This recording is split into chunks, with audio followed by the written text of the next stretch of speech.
വടക്കേ മലബാറിലെ പ്രശസ്തമായ കൊട്ടിയൂർ വൈശാഖ മഹോത്സവത്തിന് തുടക്കമായതോടെ അക്കരെ കൊട്ടിയൂരിലേക്ക് ഭക്തരുടെ വലിയ പ്രവാഹമാണ് അനുഭവപ്പെടുന്നത്. എന്നാൽ ഉത്സവനഗരി ഭക്തരോടും ഭക്തർ ഉത്സവനഗരിയോടും നീതി കാണിക്കാത്ത അവസ്ഥയാണ് ഇവിടെ സംജാതമായിട്ടുള്ളത്.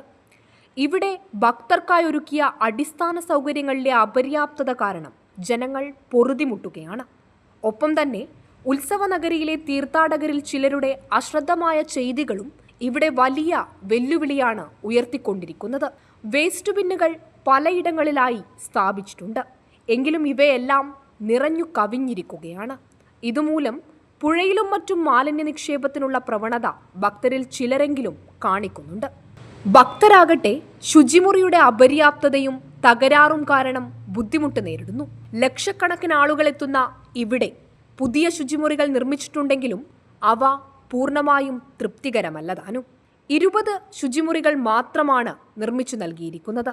എന്നാൽ ദ്രുതഗതിയിലുള്ള നിർമ്മാണം മൂലമോ ഭക്തരുടെ അശ്രദ്ധമായ ഉപയോഗം നിമിത്തമോ മറ്റോ ശുചിമുറികൾ ഇപ്പോൾ ഉപയോഗക്ഷമമല്ല.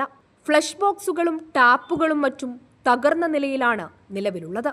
ഇതിനോടൊപ്പം തന്നെ മന്തംചേരിയിലെ പുതിയ നടപ്പാലത്തിന്റെ ഇന്റർലോക്കുകൾ ഇളകിയതും ജനങ്ങളെ വലിയ തോതിൽ ബുദ്ധിമുട്ടിലാക്കുന്നുണ്ട്. Prime vision news, Iritty.